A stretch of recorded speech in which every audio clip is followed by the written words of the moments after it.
अगर आप हमारे चैनल पे नए आए हैं तो इस वीडियो को देखने से पहले आपको इसके स्टार्टिंग के एपिसोड्स देखने होंगे, जिनका लिंक आपको डिस्क्रिप्शन में मिल जाएगा। जाओ और एंजॉय करो।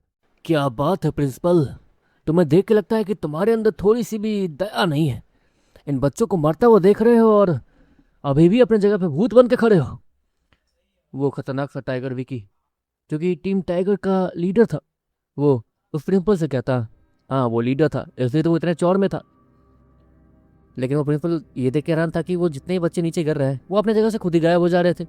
तो अब वो प्रिंसिपल रिएक्शन दे तो दे क्या, इसलिए अभी के लिए शांति से करा था, जब तक कि वो टाइगर वे के सारे बच्चों को नीचे ना फेंक दे और सारे बच्चे सेफ ना हो जाए।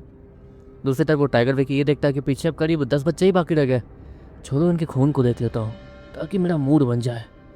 वो टाइगर वे कितना कहता और वही नीचे देखता जहाँ पर वो बच्चों को फेंक रहा था। अगले सेकंड वो कुछ नोटिस करता, ये क्या, यहाँ तो। वो टाइगर विकी हैरानी से कहता। अगले सेकंड वो एक बच्चे को पकड़ के नीचे फेंकता और नीचे देखते रहता है जहाँ पर एक अजीब सी लाल परछाई वो तेजी से आगे बढ़ती है और वहाँ पर उस बच्चे को लेकर गायब हो जाती है। ओह, मतलब यहाँ पे मेरे साथ खेल खेलने वाला भी है कोई। कोई बात नहीं, चलो आ जाओ। कौन है? वो टाइगर विकी इतना कहता है लेकिन उसके सामने कोई नहीं आता। वो टाइगर विकी अपना जगह से अचानक से गायब होता है और सीधे प्रिंसिपल के सामने आ जाता। प्रिंसिपल, हमारे ऑफर को ठुकरा के तुमने बहुत बड़ी गलती की है और मुझसे पंगा लेने के लिए किसी को रख भी रखा है। लगता है तुम्हें सबक सिखाना पड़ेगा।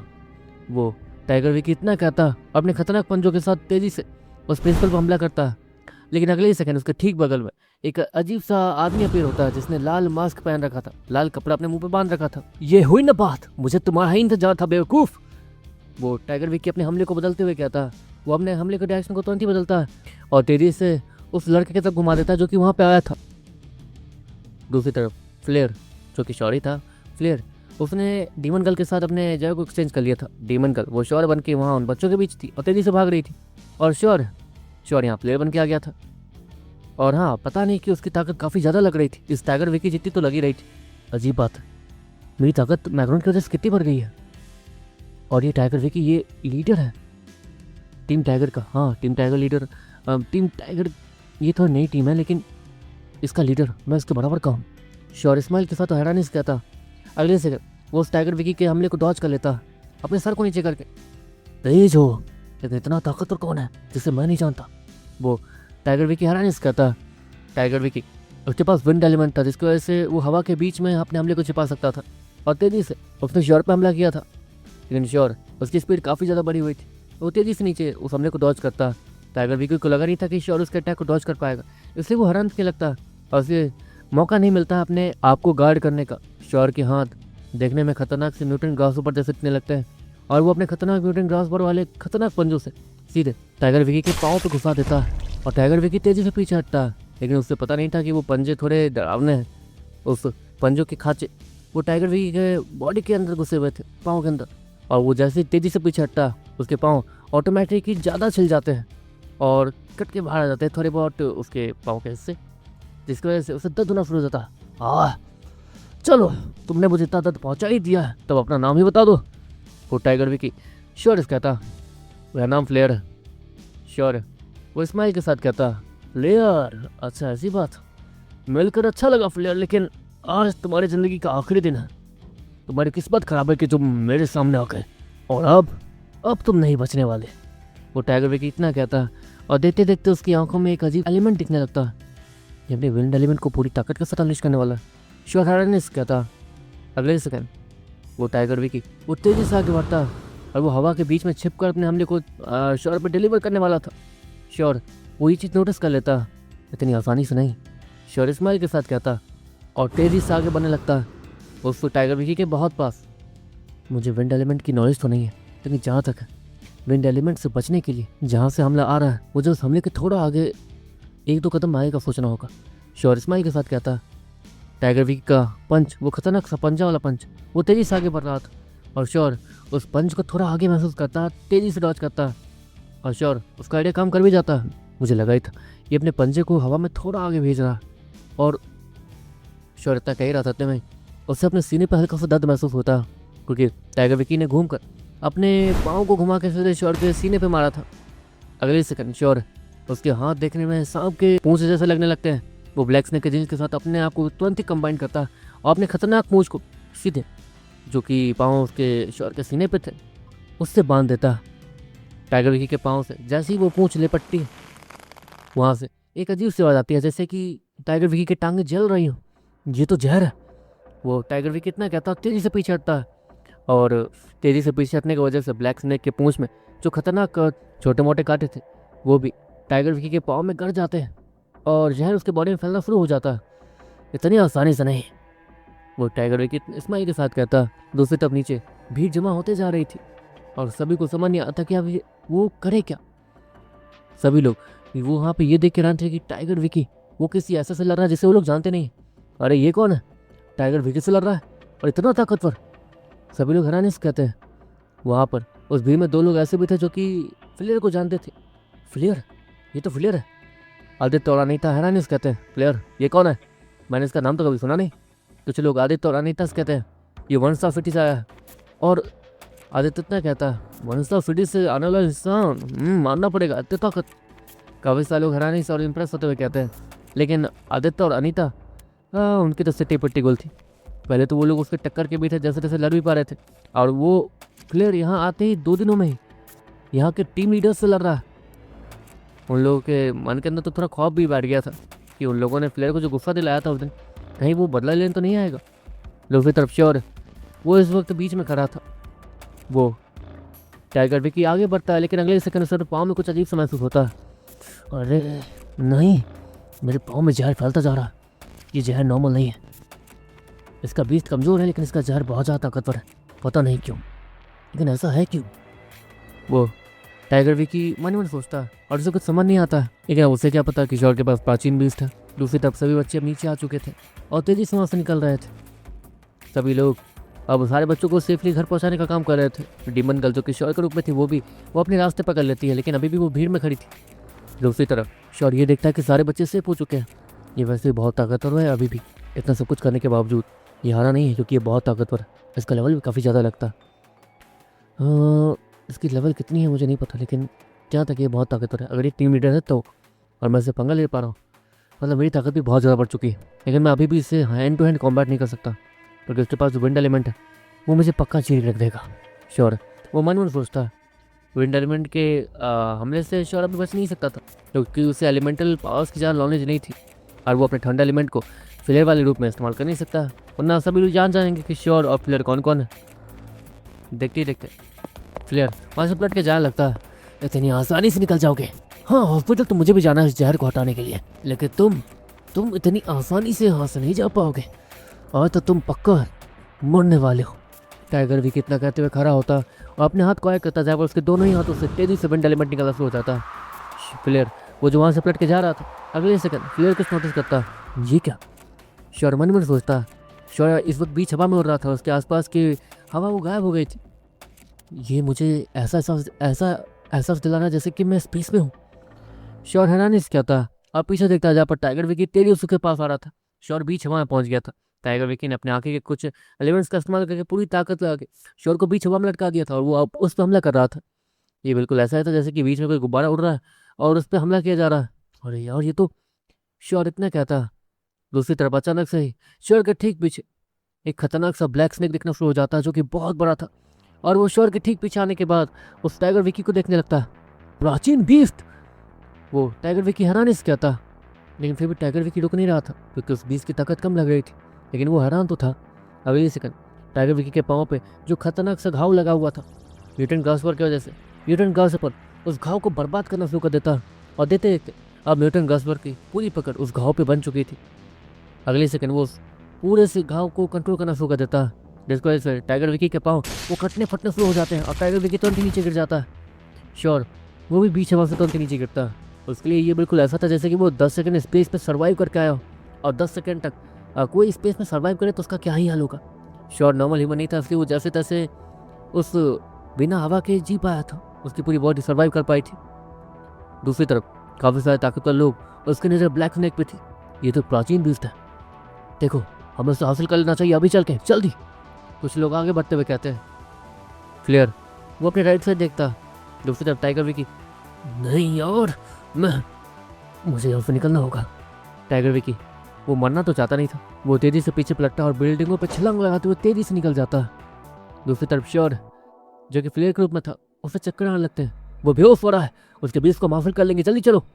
उसके बीच के ब्लड को हमें कैसे भी हासिल करना होगा, काफी सारे लोग चिल्लाते हुए कहते हैं। देखते देखते वो लोग श्योर के ठीक सामने पहुंचते ही है, इतने में ही श्योर वो वहां से गायब हो जाता है। ये क्या, ये कहाँ गया, कुछ लोग हैरानी से कहते हैं। दूसरी तरफ श्योर जब उसकी आंखें खुलती है, मैं कहाँ पे हूँ, श्योर चारों तरफ देखते हुए कहता है। ब्लैक स्नेक उसके न्यू कोर में वापस जा चुका था और श्योर एक अजीब सा आदमी के सामने गिरा हुआ था। ठीक तो हो बच्चे, वो अजीब सा आदमी हैरानी से और श्योर को देखते हुए कहता, हाँ मैं ठीक हूँ, शुक्रिया मेरी जान बचाने के लिए। श्योर खड़ा होते हुए कहता, नहीं नहीं, जान तो तुम्हें खुद बचा ली, मैं बस तुम्हें वहाँ से निकाल कर आया हूँ, शुक्र मनाओ कि मैं बस यहाँ घूमने आया था। वो आदमी श्योर से कहता, मैं ठीक तो हूँ। श्योर इस्माइल के साथ कहता, ताकत है तुमने स्पेस में रहने वाली ताकत को मानना पड़ेगा। 1 या 2 सेकंड में किसी की भी हालत ख़राब हो जाती है, वहाँ पे मर भी जाते हैं लोग, तुम तो 10 सेकंड तक, मानना पड़ेगा। वो आदमी श्योर से कहता, अच्छा ठीक है, आपकी पहचान, क्योंकि जहाँ तक है आप टूस्टर सिटी से तो बिल्कुल नहीं लगते। कौन है आप? श्योर वो उस आदमी से कहता है जिसने अपने चेहरे पे एक अजीब सा मुखौटा बांध रखा था, उसने भी। मैं जो भी हूँ उससे क्या फ़र्क पड़ता है, वैसे अगर तुम चाहो तो भविष्य में मुझसे दोबारा मिलने के बाद मुझसे रिक्वेस्ट कर सकते हो मेरी टीम में ज्वाइन करने के लिए। चलो फिर मिलूंगा। वो आदमी इतना कहता है और श्योर के सर पे हाथ घुमाने के बाद वो तेजी से वहाँ से गायब हो जाता। अरे टीम में ज्वाइन करूंगा वो भी इसके, मुझे किसी की टीम में ज्वाइन करने का शौक नहीं है। और ये गया कहाँ पर?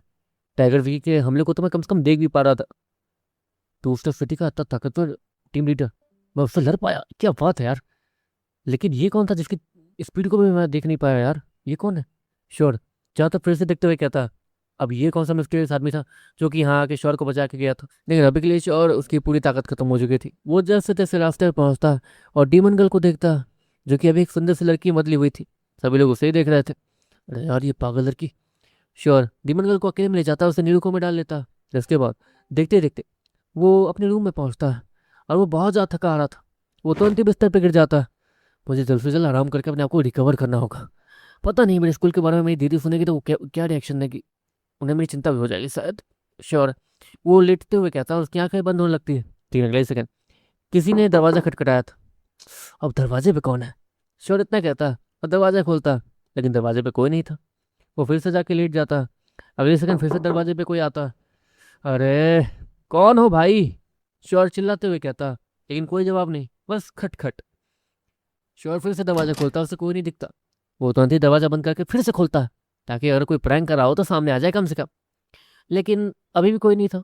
अजीब बात है, मैं पागल हो गया हूँ क्या? श्योर अपने कान में उंगली करते हुए कहता है। अगले सेकंड श्योर को अपने पेट में थोड़ी सी गुदगुदी महसूस होती है। श्योर नीचे देखता है जहाँ पर एक छोटी सी प्यारी सी बच्ची वो श्योर के पेट में खुजली कर रही थी ताकि श्योर उसे देख ले। ओ माफ़ करना, मैंने तुम्हें देखा नहीं। श्योर उस छोटी बच्ची से कहता है, ये क्या बात हुई? ये तो हाँ मैं मानती हूँ मैं छोटी हूँ, लेकिन आपने तो मुझे।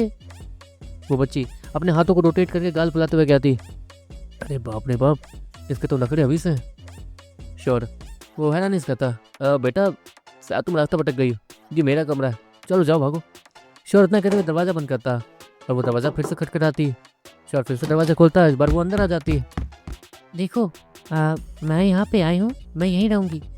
वो बच्ची श्योर से कहती, पर बेटा मैं तुम्हें जानता नहीं हूँ, तुम हो कौन? श्योर इस्माइल के साथ कहता, मैं जो भी हूँ। वो बच्ची इतना कहती है और वहाँ के एक अजीब से गमले को उठा के फोड़ देती है। हे भगवान, ये तो। श्योर इतना कहता है, उस गमले के बारे में एक तरीके से इस रूम में कुछ भी ज़्यादा बदमाशी वाली चीज़ें नहीं करनी थी, डॉक्टर प्रिया ने कहा था, लेकिन ये बच्ची, हे भगवान। वो तेजी से आगे बढ़ता और उस छोटी बच्ची को बाहर भेज देता और दरवाज़ा उसके मुंह पे लगा देता। जिसके बाद वो लेट जाता है और एक सेकंड से बाहर से रोने की आवाज़ आती है। बाहर से एक बच्चे की रोने की आवाज़ आती है। श्योर दरवाज़ा खोलता है जहाँ पर इस बार डॉक्टर प्रिया खड़ी थी, जिसने उस बच्चे को अपनी गोद में रख रखा था। श्योर मैंने इसे तुम्हारे पास भेजा था ताकि तुम इसकी थोड़ी टाइम पास करवा सको, इसका मैं इसके साथ हमेशा नहीं रह सकती हूँ, ये मेरी छोटी बहन है और तुमने इसे बाहर भेज दिया। डॉक्टर प्रिया श्योर को डांटते हुए कहती है, ये आपकी बहन है? 1 मिनट, ये इसने मुझे कुछ बताया ही नहीं। श्योर उस छोटी बच्चे का तो इशारा करते हुए कहता, ये छोटी है, ये बहुत मासूम है, तुम्हें क्या पता कि इसे क्या पता है क्या नहीं, लो पकड़ो। और हाँ, इसकी जो छोटी मोटी चीज़ें कहती है कर दिया करो पूरा, समझे। डॉक्टर प्रिया शौर्य को थोड़ा डांटते हुए कहती है क्योंकि शौर्य ने उसकी बहन को डिसरिस्पेक्ट किया था, बाहर भेज दिया था। वो बच्ची इविल से स्माइल के साथ शौर्य को देखने लगती है। हाँ, फंसा दिया ना मुझे, शौर्य हंसते हुए गुस्से में कहता, ठीक है डॉक्टर प्रिया, मैं इसे देखता हूँ, इसे मैं संभाल लूंगा। श्योर इतना कहता और वो बच्ची को गोद में ले लेता और देखते देखते वो उस दरवाजे को लगा देता। जिसके बाद वो बच्ची इविल से स्माइल के साथ श्योर को देखती। पहले नहीं बता सकती थी कि तुम किसी की बहन हो, मतलब डॉक्टर प्रिया की बहन हो। श्योर गुस्से में कहता, मैंने तो पहले ही कहा था कि मैं एक स्पेशल लड़की हूँ। वो लड़की छोटी बच्ची वो श्योर से कहती, हाँ ठीक है तुम जो भी हो, मैं सोने जा रहा हूँ। तो शौर्य ने कहता उस बच्ची को नीचे रखता है, लेकिन वो भी बिस्तर पर कूद जाती है और अपने गंदे जूतों के साथ पूरे बिस्तर को गंदा कर देती है। ये भगवान, शौर्य अपने सर को पकड़ते हुए कहता। देखते ही देखते वो बच्ची शौर्य को अपने पास बुलाती है। शौर्य उसके पास जाता और शायद वो उसके कानों में कुछ कहना चाहती थी, इसलिए वो उसे बाबा उसके चेहरे को उसके पास आने की कह रही थी। शौर्य अपने कान को घुमा के उस बच्ची के पास ले जाता, जहाँ पर वो छोटी बच्ची एक थप्पड़ सीधे शौर्य को मारती है। अरे ये क्या, ये क्यों? शौर्य वो हैरानी से कहता, तुमने मुझे डिसरिस्पेक्ट किया ना। वो बच्ची वो हंसते हुए कहती है, अरे यार इसकी तो। शौर्य गुस्से में कहता और देखते देखते वहीं पे सोफे पे लेट जाता है। सोफे पे लेटने के बाद वो कुछ नोटिस करता है, उसके गालों को कोई सहला रहा था। ओहो अब तुम फिर आ गई, देखो मुझे आराम करने तो, समझी। शौर्य वो उस बच्ची से कहता है। वो बच्ची, ओहो आपको ज़्यादा चोट लग गई क्या? वो छोटी बच्ची शौर्य के गालों को सहलाते हुए कहती है और उसके गाले पे एक छोटी सी पप्पी भी दे देती। हे भगवान, चलो ये तो अच्छा है कि जितना दिखती हो उतनी बुरी भी नहीं हो। शौर्य उसके सर को सहलाते हुए कहता, हाँ हाँ मैं अच्छी हूँ। वो छोटी बच्ची स्माइल के साथ कहती है। देखते देखते वो छोटी बच्ची बिस्तर पर जाके कूदने लगती है। अच्छा सुनो, हो सके तो 2 घंटे बाद मुझे जगा देना। शौर्य इतना कहता और सो जाता। करीब 2 घंटे बाद अचानक से उसे अपने चेहरे पर दर्द महसूस होता। शौर्य अपनी आंखों को खोलता, जहाँ पर देखते देखते उसके चेहरे के ऊपर किसी ने बड़ा सा ग्लास फोड़ दिया था। अरे अच्छा हुआ कि मैं ताकतवर हूँ, वरना मेरे मुंह से तो खून में निकल जाता। और भी ये क्या किया तुमने? शौर्य गुस्से में कहता, क्या आप ही ने तो बोला था आपको जगाऊं, आप जाग ही नहीं रहे थे, तो मैंने कुछ फेंका आपके चेहरे पे तो आप जाग गए। वो बच्ची अपने सर को छिपाते हुए कहती है जैसे कि वो समा भी रही हो। ये भगवान, ये बच्ची तो। जो अपने सर को पकड़ते हुए कहता है, मुझे आइसक्रीम चाहिए, चलिए बाहर चलते हैं। वो छोटी बच्ची वो फिर से शौर्य से कहती है, हाँ ठीक है चलो, अगर बात नहीं मानूंगा तो और परेशान करोगे। शौर्य इतना कहता और उस बच्ची के साथ आइसक्रीम पार्लर चल जाता। आइसक्रीम पार्लर जाने के बाद वहाँ पे शौर्य से 2 आइसक्रीम खरीद कर देता। शौर्य को नोटिस करता, कुछ देर बाद 2 लड़कियाँ उसके पास आती है और शौर्य को अपना नंबर देके चली जाती हैं एक अजीब सी पर्ची के ऊपर। है ये क्या है? शौर्य अपने सर को पकड़ते हुए कहता। कुछ देर बाद एक और लड़की आती है और वो शौर्य को अपना फिर से नंबर देती है। शौर्य को कुछ समझ नहीं आता, वो सारी लड़कियाँ शौर्य से शर्माते हुए जा रही थी। मैं तुम्हें जानता भी नहीं, ये लोग। शौर्य इतना कहता और वो नित्या को देखता, जहाँ पर वो नित्या तेजी से एक लड़की के पीछे जाती है और उसके बैग पे हाथ मार के, और क्योंकि वो छोटी थी जैसे कोई देख भी नहीं पाता था, वो उस लड़की के बैग पे हाथ मारती है और तेजी से शौर्य के पास आके खड़ी हो जाती है। और वो लड़की गुस्से में पीछे मुड़ती है और शौर्य को देखती है, जहाँ पर उसके चेहरे पे स्माइल आ जाती है। हे भगवान, शौर्य हैरानी से कहता। अब तो उसके रोंगटे खड़े हो रहे थे, इतनी देर से जो नित्या कर रही थी उसको जैसे शौर्य कितनी बुरी तरीके से फंस सकता था। लेकिन शौर्य जो ताकतवर धीरे धीरे हो रहा था, उसको जैसे उसकी प्यारी सी बॉडी, 6 पैक ये सब बनते जा रहे थे, जिसकी वजह से लड़कियाँ गुस्सा नहीं कर रही थी। एक तरीके से उसे ऐसा लग रहा था कि शौर्य उससे बात करना चाहता है, उससे इम्प्रेस करने की कोशिश कर रहा है या फिर कुछ भी ऐसा। वो लड़कियाँ उल्टा शौर्य से इम्प्रेस हो रही थी और शौर्य को नंबर देके जा रही थी। कितनी अजीब बात है, लड़कियों का टेस्ट ही खराब हो गया है। वो छोटी बच्ची हंसते हुए कहती है, इसकी तो। शौर्य इतना कहता और उस पिद्दी सी लड़की को, पिद्दी सी आफिद को अपने सर पर बैठा लेता। अच्छा अपना नाम तो बताओ। शौर्य उस छोटी बच्ची से कहता, मेरा नाम तो नित्या है।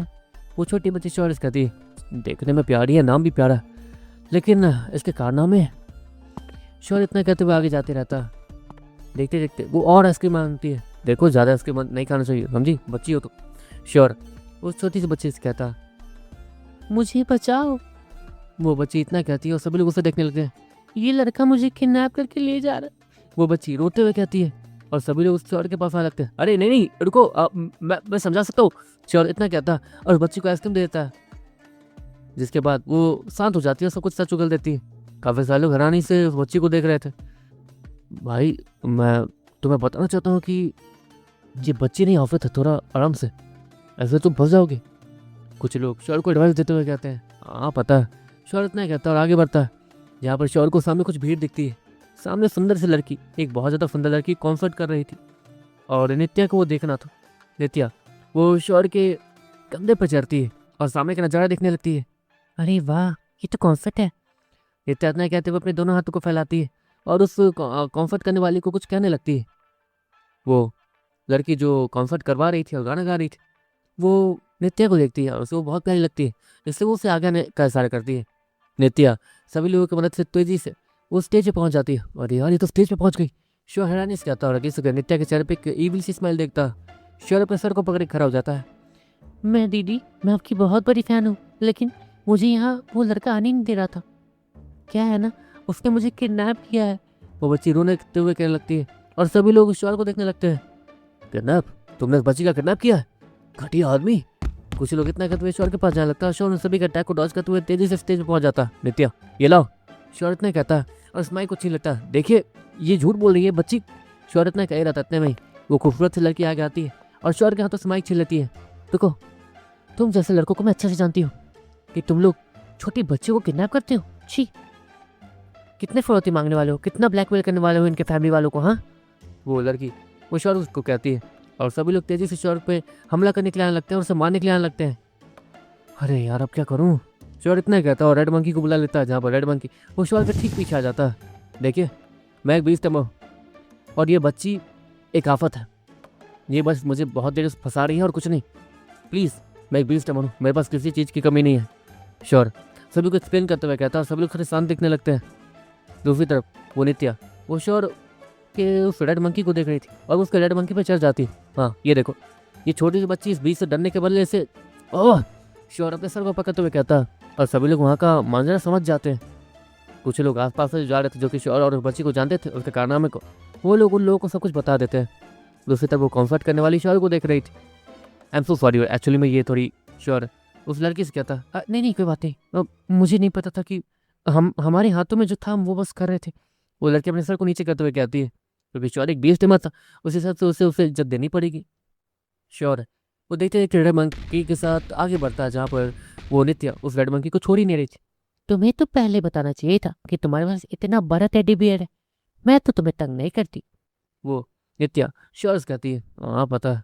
शौर्य इतना कहता है, जब वो अपने हॉस्पिटल के बहुत ज़्यादा पास पहुँचने लगता है तो वो रेड मंकी को अपनी न्यूयॉर्क में वापस भेज देता है। वैसे भी शौर्य को किसी को बताना ही नहीं था कि वो बीस्ट टेमर।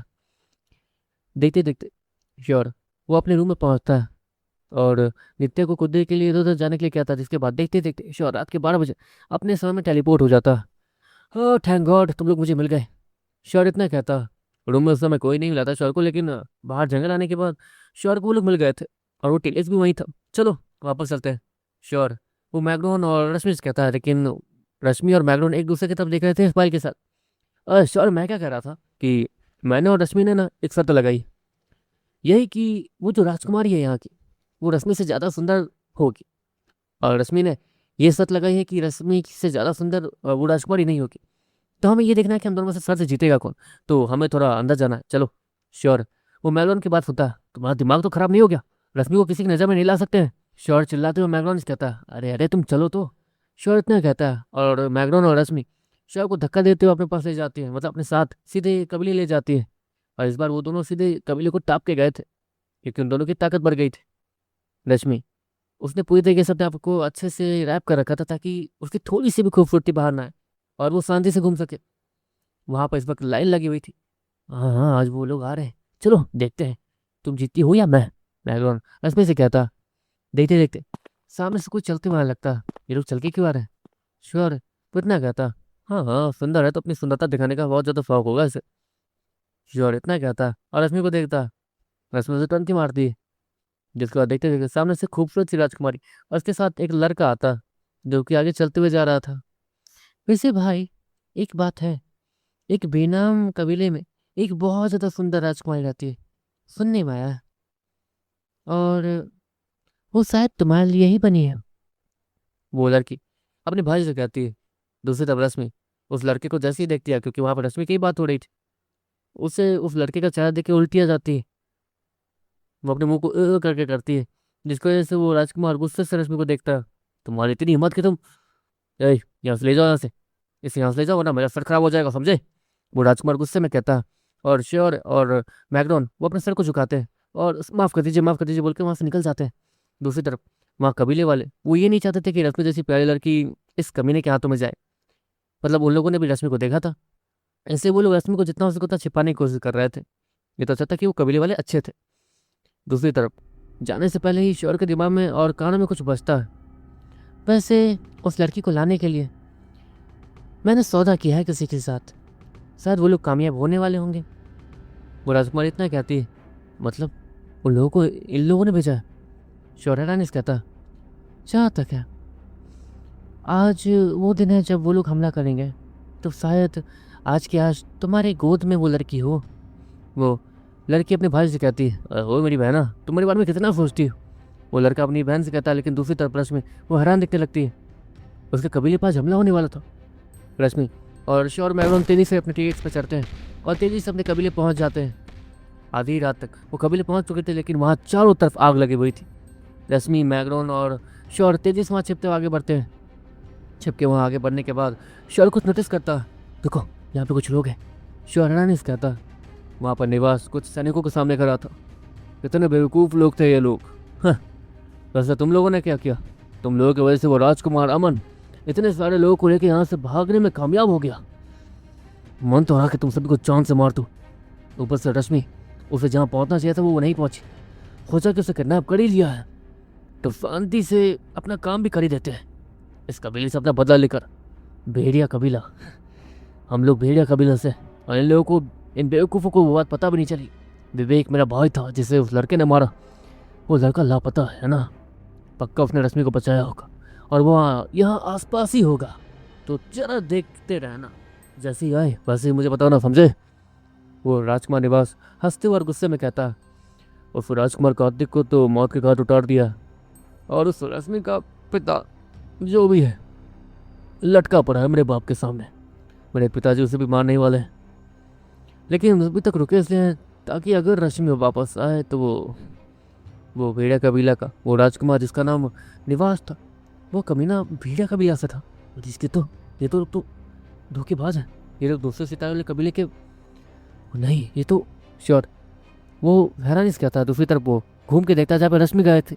अरे यार, श्योर अपने सर को पकड़ते हुए कहता, तेजी से आगे बढ़ता। दूसरी तरफ एक महाराज वो दूसरे महाराज के सामने था। एक महाराज उल्टा लटका हुआ था जो कि रश्मि के पिता थे, और एक लड़का जिसका सर ही नहीं था, वो राजकुमार कार्तिक था। हाँ, मरने से पहले वो चिल्ला रहा था कि रश्मि अगर तुम यहाँ हो तो भाग जाओ, जिसकी वजह से वहाँ पे बहुत सारे सैनिक बहुत ज़्यादा डिस्ट्रीब्यूट हो गए थे। शायद उन्हें लगा कि रश्मि यहीं कहीं है, इसलिए सारे सैनिक चारों तरफ डिस्ट्रीब्यूट हो गए थे और ज़्यादा ध्यान नहीं दे पा रहे थे। सभी लोग रश्मि को ढूंढने में लगे थे। अगर इतने में ही राजकुमार अमन काफ़ी सारे लोगों को लेकर यहाँ से भाग गया था। दूसरी तरफ वो महाराज उल्टा लटके हुए थे। कुछ भी कर लो, मेरे बच्चों तक नहीं पहुँच पाओगे, वो महाराज वो इस्माइल के साथ कहता। दूसरी तरफ वो भेड़िया कबीला का महाराज अपनी तलवार को निकालने लगता तुम ऐसे नहीं मानोगे। वो भेड़िया कबीले का महाराज इतना कहता। दूसरी तरफ रश्मि अचानक से बाहर निकलती है। दिवास, देखो यहाँ कौन आया है, आओ और ले जाओ इसे, वो महाराज इस्माइल के साथ कहते हैं रश्मि को देखते हुए। और निवास भी वहाँ पहुँच जाता। अगले सेकंड वो महाराज अपनी तलवार को घुमाता और सीधे रश्मि के पिता के गले की तरफ घुमा देता। अगले सेकंड उस तलवार के ठीक आगे एक हाथ आता है जो कि शौर्य का था, लेकिन अगले सेकंड वो तलवार शौर्य के 2-3 उंगलियों को काटते हुए तेजी से आगे बढ़ती है और उस महाराज के गले को काट के रख देती है। महाराज के गले कटने के बाद वो गला तेजी से लुढ़कते हुए रश्मि के पास जाता है। रश्मि अपने घुटनों के बल गिर जाती है और हैरान दिखने लगती है। वो तेजी से उस टीरेक्स को बुलाने के लिए तब से कोशिश तो कर रही थी, लेकिन वो हमेशा अपने बालों के अंदर एक अजीब सी चीज़ छिपा कर रखती थी जिसके इस्तेमाल से वो टीरेक्स को बुला सकती थी। लेकिन अभी के लिए वो टीरेक्स नहीं आ सकता था क्योंकि वो चीज़ वो रास्ते में ही गिर गई थी तेजी से आने के चक्कर में। रश्मि बहुत ज़्यादा रिग्रेट कर रही थी। उसकी आंखों से आंसू आ रहे थे, लेकिन वो बेचारी ठीक से रो भी नहीं पा रही थी क्योंकि उससे कुछ महसूस ही नहीं हो रहा था। उसे ये भी महसूस नहीं हो रहा था कि ये चीज़ असली में है भी या नहीं, सपना है या सच। वो उसके बीच में फंसी हुई थी। उसे बहुत ज़्यादा डर लग रहा था। उसे बचाने वाले अब उसके सामने रश्मि, उसे बहुत बुरा लग रहा था। वो अपने पिता के सर को सहला रही थी। उसके पिता मरने के बाद भी उसकी आंखें रश्मि को देख रही थी, ऐसा लग रहा था। दूसरी तरफ श्योर पीछे हट जाता है। लड़के, अब तुम्हारी बारी है। वो महाराज इतना कहता और तेजी से चौक की तरफ बढ़ता। दूसरी तरफ निवास, उसके हाथ जैसे ही रश्मि तक पहुंचने लगते हैं, इतने में ही मैग्राउन उसके हाथों को पकड़ता है और सीधे घुमा के मोड़ देता। अबे कमजोर राजकुमार, पहले यहाँ तो देख ले। वो मैग्राउन स्माइल के साथ कहता और निवास के हाथों को तोड़ देता, जिसकी वजह से महाराज का ध्यान भटकता और चोर एक खतरनाक सा पंच जिसमें बहुत खतरनाक बिजली भरी हुई थी वो सीधे उस महाराज के चेहरे पे मारता। उस महाराज का ध्यान दोनों तरफ बढ़ जाता। अगले सेकंड मैग्राउन वो पूरी ताकत लाग उस निवास के चेहरे पे मारता, जिसकी वजह से उस राजकुमार निवास का चेहरा वो सीधे तोड़ हो जाता। दूसरी तरफ वो महाराज जैसे ही ये सब देखता, नहीं, वो महाराज हैरानी से गुस्से से कहता और तेजी से घूमकर अपनी तलवार को शॉर की तरफ घुमा देता। श्योर वो तेजी से पीछे हटता, जिसके बाद श्योर की पूरी बॉडी से बहुत ज़्यादा ठंडा निकलने लगती। ठंडा एलिमेंट है ना, देखते हैं तुम इसके साथ क्या ही कर लोगे। वो महाराज गुस्से में कहता। हाँ, वो ये देख के हैरान था कि श्योर ने अपने ठंडा एलिमेंट को एक्टिवेट किया था और ये इतना छोटा था फिर भी ठंडा एलिमेंट, इतनी ज़्यादा पावर, ये सब कुछ देख के वो महाराज हैरान था। लेकिन फिर भी अभी के उसके गुस्सा सातवें आसमान पर था, क्योंकि उसके दोनों बेटे अब खत्म हो चुके थे। देखते देखते वो महाराज तेजी से आगे बढ़ता है, उसके हाथ से तेजी से आग निकलनी शुरू हो जाती है। ओह नहीं, श्योर हैरानी से कहता। उसे यही लग रहा था कि यहाँ से इतनी आग लगी है, उस महाराज ने अपने एलिमेंटल पावर को खत्म किया होगा पूरी तरीके से, जिसकी वजह से वो उस महाराज के पास फायर एलिमेंट नहीं होगा। अगले सेकंड उस महाराज के हाथों से इतनी ज़्यादा फायर निकलती है जैसे कि उसने अपने फायर एलिमेंट का इस्तेमाल किया ही ना हो। देखते देखते वहाँ पे चारों तरफ और आग फैलती है। श्योर के चारों बगल भी आग फैल जाती है, उसके कपड़े जलने लगते हैं। श्योर वो तेजी से पीछे हटता। वो जैसे पीछे हटता, वहाँ के अंदर से अचानक से वो महाराज निकलता और श्योर पर हमला कर देता। श्योर अपने हाथों से बहुत ज़्यादा ठंडा रिलीज करता और तेजी से आगे करता। अगले सेकंड उसकी वो ठंडा एलिमेंट एक बड़े से भाले में बदल जाती है। श्योर के दिमाग में एक भाला आया था ताकि वो उसे फेंक कर सीधे बीच हवा में ही उस महाराज को गिरा दे, लेकिन वो भाला अचानक से वो ठंडा एलिमेंट बाहर आती है उसके भाले में बदल गया था। श्योर खुद देख के हैरान था। अगले सेकंड श्योर के भाला और वो महाराज की तलवार दोनों टकराते हैं, जिससे वहाँ और ज़्यादा बिजली और आग फैलती है। श्योर को तो बहुत ज़्यादा गर्मी लग रही थी और उस महाराज को झटके भी लग रहे थे, लेकिन वो दोनों इस चीज़ को सह रहे थे। अगले सेकंड उस महाराज के पीठ पे पंख दिखने लगते हैं। अरे नहीं, ये तो उड़ने वाला है। श्योर इतना हैरानी से कहता और जैसे ही वो महाराज उड़ने की कोशिश करता और हवा में जाके बहुत ज़्यादा एडवांटेज उठाता, मैग्राउन उसके पंख पे लटक जाता है और एक खंजर लेके सीधे उस महाराज की आंखों में घुसा देता है, जिसकी वजह से वो महाराज अब वो कुछ एक आंख से देख ही नहीं सकता था। वो तेजी से लड़खड़ाना शुरू कर देता बीच हवा में उड़ते उड़ते और नीचे गिरने लगता। दूसरी तरफ रश्मि, वो जो बहुत ज़्यादा दुखी और रो रही थी, अचानक से उसे बहुत गुस्सा आने लगता और उसकी आंखें सफ़ेद रंग से चमकनी शुरू हो जाती। श्योर वो तेजी से रश्मि को देखता। ये नीरू को जनरेट कर रही है, बहुत अच्छे, लेकिन परेशानी है कि अगर ये नीरू को जनरेट कर भी लेगी तो अभी इसकी ताकत क्लासिक लेवल से शुरू होगी, मतलब ये अभी भी कमज़ोर है, मुझे इसकी रक्षा करनी होगी इस आग से। श्योर इतना कहता और तेजी से आगे मन लगता, लेकिन लगता अब जरूरत नहीं। श्योर इतना कहता क्योंकि देखते देखते उसका मोटा कीड़ा जो कि एवोल्यूशन प्रोसेस में चला गया था और उसने ब्रेक थ्रू कर लिया था, वो भी फाइटर लेवल पहुंच चुका था, उसे एलिमेंटल पावर मिल चुकी थी। चलो मुझे दिखाओ तुम्हें क्या एलिमेंटल पावर मिला।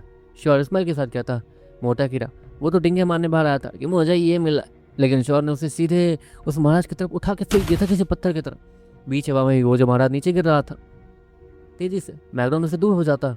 मोटा कीड़ा तेजी से जाकर उस महाराज के सीने में घुस जाता है और अगले सेकंड उस महाराज के सीने के अंदर एक अजीब सा घाव दिखने लगता है और एक अजीब सी नीली रोशनी।